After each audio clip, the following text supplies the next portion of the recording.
Imo Week, le podcast. Édition spéciale CIMI 2022, le 6, 7 et 8 décembre au Palais des Congrès. Imo Week au CIMI, c'est le 3e jour déjà, il se passe beaucoup de choses depuis 3 jours, beaucoup de monde, beaucoup de visiteurs et pas mal d'exposants également. Et parmi ces exposants, il y a le groupe Spirit, représenté aujourd'hui au micro d'Imo Week par Félix Berthojoux, qui en est le coprésident. Bonjour Félix. Bonjour Eric. C'est un groupe familial et indépendant, Spirit, qui a déjà plus de 30 ans, vous pouvez nous le présenter ? Oui, effectivement, c'est un groupe familial qui a été fondé en 1988 et c'est un groupe dont le capital est détenu exclusivement par la famille fondatrice. Alors on est un groupe de promotion mais aussi un groupe d'immobilier tourné à la fois sur la compétence de nos métiers historiques et puis sur la compétence des métiers nouveaux qui explorent le devenir du monde de l'immobilier au regard des nouvelles économies, au regard des nouvelles technologies, au regard des nouveaux usages. C'est un groupe aujourd'hui de 300 personnes avec 190 millions d'euros de capitaux propres, un volume d'affaires de 400 millions d'euros. 3 métiers historiques qui sont l'immobilier résidentiel avec 1 millier de logements produits, livrés chaque année. Un autre métier historique qui est l'immobilier entreprise avec une place de leader français dans un domaine particulier, dans une classe d'actifs qui est le parc d'activités que nous avons redéveloppé, remis au goût du jour. Et puis un 3e métier historique qui est l'investissement, avec des fonds sous gestion à hauteur de 450 millions d'euros de valeur. Nous développons également des nouveaux métiers comme l'immobilier géré, qui est une filiale de promotion qu'on a ouvert il y a déjà 3 ans, comme les grands projets, qui a pour objet de venir fédérer l'ensemble des compétences pour pouvoir proposer des solutions à l'échelle de l'urbain, à l'échelle du territoire, à l'échelle de la ville. Également Spirit Énergie qui travaille autour des énergies renouvelables et qui se pose la question de savoir comment l'immobilier d'aujourd'hui et de demain, c'est aussi de l'immobilier qui produit sa propre énergie.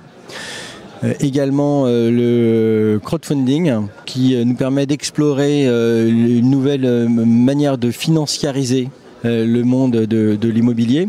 Et également le coworking pour lequel nous avons ouvert un site pilote et pour lequel nous ambitionnons de développer un réseau de 8 sites en Île-de-France. Voilà l'organisation et la structuration de notre groupe au jour d'aujourd'hui. Sur le CIMI, donc, vous avez une présence très active, vraiment rythmée par plusieurs conférences aux thématiques que vous avez évoquées, qui sont très actuelles et qui sont évidemment très importantes pour le groupe, à commencer par la mobilité électrique, tout l'aspect ENR également. Donc ça, vous l'avez évoqué il y a quelques instants, mais c'est quelque chose qui est très important pour vous chez Spirit ? C'est effectivement très très important. Autrefois, l'immobilier, c'était des murs, un toit et une valeur qui était attachée à ce toit et à ces murs. Demain, l'immobilier, ce sont des services et c'est des capacités à produire de l'énergie. Effectivement, la mobilité, c'est une question aujourd'hui qu'il est important de traiter et qui se traite en complémentarité de ce que l'immobilier a comme capacité de stockage et de production d'énergie. Nous explorons effectivement aujourd'hui ces nouveaux modes de mobilité. La question est intéressante. C'est hier, on chargeait son véhicule en faisant le plein dans une station-service en quelques minutes. Demain, très probablement, on chargera son véhicule là où on reste stationné le plus longtemps, c'est-à-dire sur son lieu de travail et à côté de son habitat. Donc ça veut donc bien dire qu'il y a une possibilité que dans la grande majorité des cas, la zone de rechargement soit attachée à un immobilier tertiaire ou à un immobilier résidentiel et non plus un lieu de passage où on vient charger en quelques instants. Ça redonne une fonction nouvelle et complémentaire à notre immobilier. Voilà, c'est un atout supplémentaire. Absolument. La ville durable, vous l'avez évoqué également. Donc, quelle est votre politique autour de ces notions de ville durable et de développement durable au sein de Spirit ? Alors chez Spirit, on n'aime pas les slogans, on n'aime pas les idées toutes faites, on se pose des questions qui sont les questions qu'on vit au quotidien et pour lesquelles nos clients, les élus, les aménageurs nous interrogent. Et effectivement, on sent bien que face à des nouveaux usages, face à des évolutions climatiques, la ville doit s'adapter. On est confronté aujourd'hui à une ville qu'on va vivre autrement. On doit trouver demain des îlots de fraîcheur dans nos vies. On doit les réinventer, on doit les fabriquer. Par exemple, nous réalisons en ce moment, à titre tout à fait expérimental, une petite forêt connectée qui est un espace de quelques centaines de mètres carrés sur lequel on va regarder comment l'ambiance thermique, l'ambiance hygrométrique va évoluer en fonction des saisons. Et comment cette forêt va nous servir demain par des sélections de plantes, par des sélections d'équipements, à créer des îlots de fraîcheur. Et comment peut-être cet îlot de fraîcheur va être capable de communiquer avec les habitants qui sont autour pour leur dire aujourd'hui il n'y a personne, vous pouvez venir vous rafraîchir chez moi. C'est ça la ville de demain et c'est ça qu'on doit essayer de comprendre, c'est comment la nature, la vraie, peut venir à notre aide là où nous, humains, on a encore une fois peut-être péché et été un peu trop orgueilleux. Vous la faites tous cette expérience? Alors cette expérience aujourd'hui elle est faite sur un de nos parcs d'activité à Tremblay. Donc là, elle est plantée. On va rentrer sur ce premier cycle d'une année d'expérimentation. Et le but, c'est de pouvoir ensuite en équiper l'ensemble de nos parcs d'activité et puis l'ensemble de nos projets urbains pour que, encore une fois, ce soit pas des paroles, mais que ce soit réellement des lieux à vivre. Vous avez évoqué le logement et les résidences gérées également. Est-ce qu'on peut entrer un peu plus dans les détails? C'est quoi? Ça veut dire quoi exactement aujourd'hui? Est-ce que c'est quelque chose d'avenir qui concerne bien sûr, alors je pense aux seniors, qui est une population qui devient de plus en plus importante. Tant mieux, on vieillit mieux, on vieillit plus, mais on a envie de vivre mieux, donc ça en fait partie, j'imagine. Je crois qu'aujourd'hui, on doit passer 30% de notre vie dans de l'immobilier géré. Quand on est étudiant, quand on est âgé, quand on est en vacances. Ma conviction, c'est qu'à horizon 15 ans, on passera 60% de notre temps dans un immobilier géré. Pourquoi? Tout simplement parce que la notion d'accès à la propriété va complètement changer. Nos enfants ne sauront plus vraiment ce que c'est qu'être propriétaire. Ils préféreront la flexibilité, la mobilité à la propriété. Et la propriété ne rime pas forcément avec richesse. En réalité, on peut détenir de la richesse bien ailleurs que dans la détention de ces murs. On peut détenir de la richesse en bourse, on peut détenir de la richesse dans des actions, dans des titres, dans des tas de choses. On reste, nous, très attachés au matériel. Les générations qui viennent vont bien mieux comprendre l'importance et l'intérêt du virtuel. C'est un changement qui va se faire progressivement. C'est un changement qui va se faire progressivement, mais les cycles de l'immobilier sont également longs. Aujourd'hui, on a la conviction que l'immobilier géré représente 3, 4, 5% des actifs qui sont produits sur le territoire par les opérateurs et qu'à horizon 15 ans, ils représenteront peut-être 20, 25, 30%. Ça veut dire qu'on ne sera plus propriétaire. Mais c'est compliqué en vrai d'être propriétaire parce que c'est de la maintenance, parce que ce sont des engagements financiers qu'on ne mesure pas toujours bien, parce que c'est un frein à la mobilité.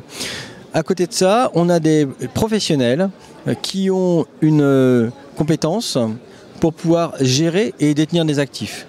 Et on a des utilisateurs qui veulent avoir la possibilité de beaucoup plus de flexibilité, de pouvoir quitter des lieux sans passer par un notaire, sans passer par une agence immobilière et de pouvoir ainsi gagner en flexibilité et en rapidité de changement de situation. Et pour ça, des nouveaux produits comme le co-living nous semblent être des réponses très intéressantes. Pour nous opérateurs, c'est la possibilité de détenir des murs qui sont exploités par des spécialistes, des exploitants, et qui mettent ces lieux à la disposition d'utilisateurs. On retrouve un schéma qui est simple, des propriétaires, des exploitants, des utilisateurs, et qui permet de monter en compétences parce que chacun dans son domaine a un réel savoir-faire. On croit beaucoup à ce modèle. Un modèle qui va s'installer progressivement. On le disait, c'est important, ça ne va pas se faire du jour au lendemain parce que l'immobilier, ça reste aujourd'hui le placement préféré des Français notamment. Alors l'immobilier, ça reste le placement préféré des Français, mais les Français perçoivent aussi que l'immobilier, ça peut se faire au travers du crowdfunding, ça peut se faire au travers de placements qui sont beaucoup plus dématérialisés.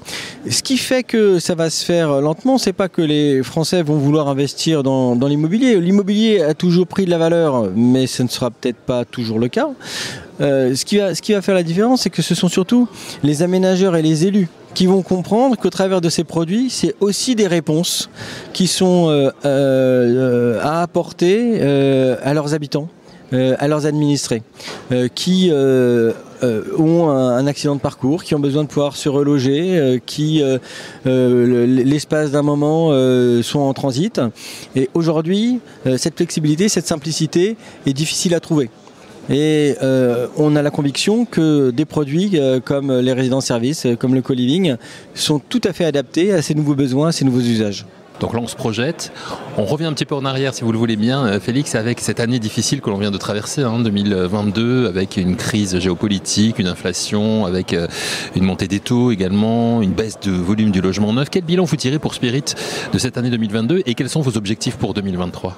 Alors effectivement, on vient de passer une année qui est intéressante parce que c'est une année de rupture, une année de changement. On a le prix de l'énergie qui est en train de prendre sa vraie valeur. Effectivement, on a eu une guerre, une crise qui nous a ramené à la question de l'indépendance énergétique et industrielle de nos territoires, qui fait écho à ce qu'on a déjà pu percevoir et vivre pendant le Covid. Et on s'est retrouvé avec une inflation qui change complètement les modèles économiques et notamment les modèles économiques de l'immobilier. Alors l'inflation, c'est pas un problème pour l'immobilier. Ce qui est un problème, c'est le passage d'un monde sans inflation à un monde avec inflation. Et là, effectivement, il y a une marche à franchir qui risque de déstabiliser quelques opérateurs. Pour 2022, pour notre groupe, c'est une année exceptionnelle.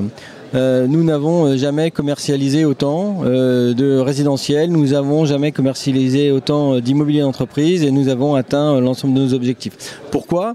Parce que notre groupe est organisé de sorte à avoir une connaissance excellente de l'ensemble des marchés, également de l'ensemble des coûts techniques et financiers, puisque nous intégrons depuis toujours la totalité des compétences au sein de notre groupe, maîtrise d'œuvre, équipe financière, équipe de commercialisation, équipe de promotion, et également équipe d'investissement pour la détention de nos actifs. L'année 2023 va être une année en revanche qui va être assez intéressante.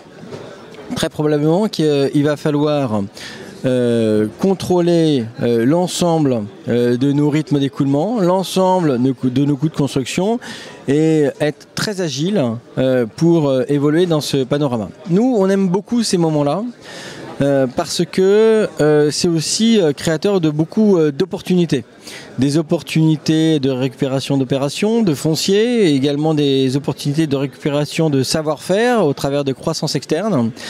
C'est des moments pour lesquels on est toujours très à l'affût de croissance externe et d'acquisition de nouvelles compétences. Quelques exemples de programmes importants en cours que vous avez actuellement chez Spirit ? Alors des programmes importants, oui, le premier qui me vient, c'est notre opération à Strasbourg de 2 tours de résidentiel. Également une opération de parc d'activité à Villebon sur 14 hectares qui va être une opération tout à fait exceptionnelle par son envergure et par sa qualité. Et puis la création de nouveaux fonds d'investissement, notamment dans l'hôtellerie. À suivre donc tout cela. Pour terminer, Félix, si vous le voulez bien, un mot sur une manifestation annuelle sympathique que vous organisez à l'occasion du CIMI, à savoir les Spirit Awards by Spirit Entreprise qui récompense vos meilleurs ambassadeurs commerciaux. Vous pouvez nous en dire un petit mot ?